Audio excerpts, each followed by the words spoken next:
Good afternoon. Ayan, dito po tayo sa farm ni Barira JB. Makikita natin ito yung farm ni Barira JB. Yan, yung lupa na yan. Tapos, nandun si Barira JB nagtatanim ng ano ito? Barira JB, ano tong tinatanim mo? Talong. Talong daw. Tapos, ditong gitna, ano to? May puno. Ito, may kawayan. Ampalaya. Ganyan kasipag si Barira JB garden. Ayan, papakita natin. Ito yung talong. Yang doon, diretso papunta doon. Tapos yung gitna, itong may tulos, kawayan, ang palayang kanyang ilalagay kabilaan. Yan. Yan. Tapos ito, baka tataniman din niya to ng kalabasa siguro.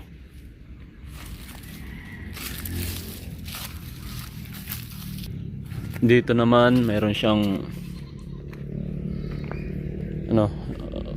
concrete pond. Ito yung kanyang concrete pond. Bagong gawa lang to, kinu-curing pa lang niya. Yan, pero may mga kiti-kiti na.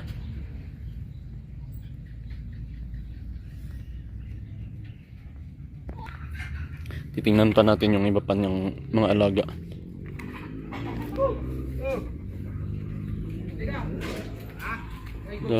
Dito may manok.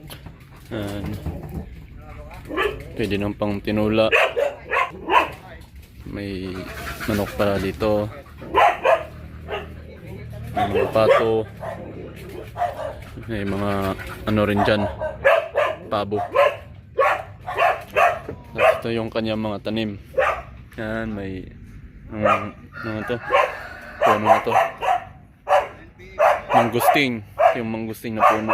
Yung mga hindi pa nakakita ng mangusting tree, ito yun. Ito yung kanyang dahon.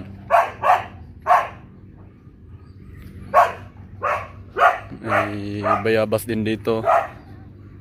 Binalot ng sako.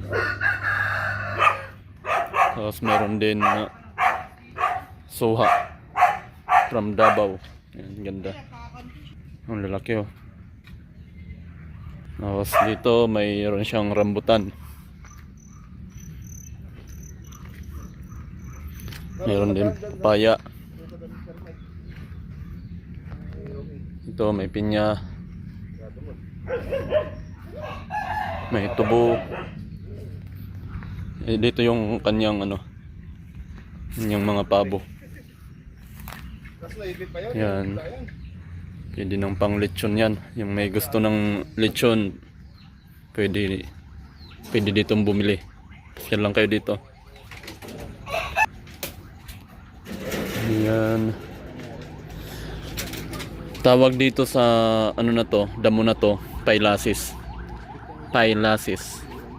Sa North Africa yata, sa Latin Africa. Ito kinakain to. Hindi pa hinog. Ito yung kanyang pinagtataniman.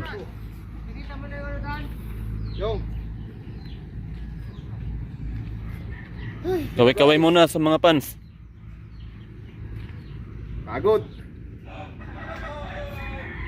Hirap mag-farmers guys.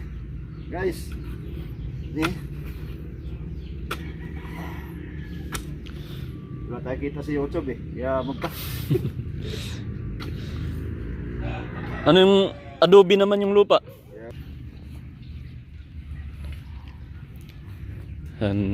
Nung masasabi nyo sa lugar ni Barira JB? Doon yung highway. Doon sa Kahan.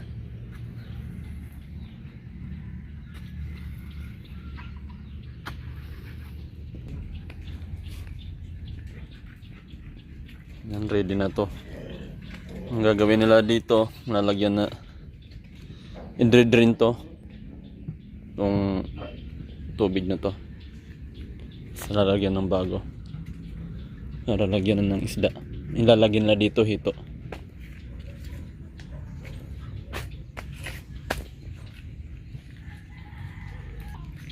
Ayan lang po. Abangan nyo po yung susunod natin na video dito sa farm ni Barira JB. I-update natin itong kanyang farm. Itong kanyang bagong project. Concrete pond. Tsaka yung kanyang mga tanim. Maraming salamat po. Bye bye.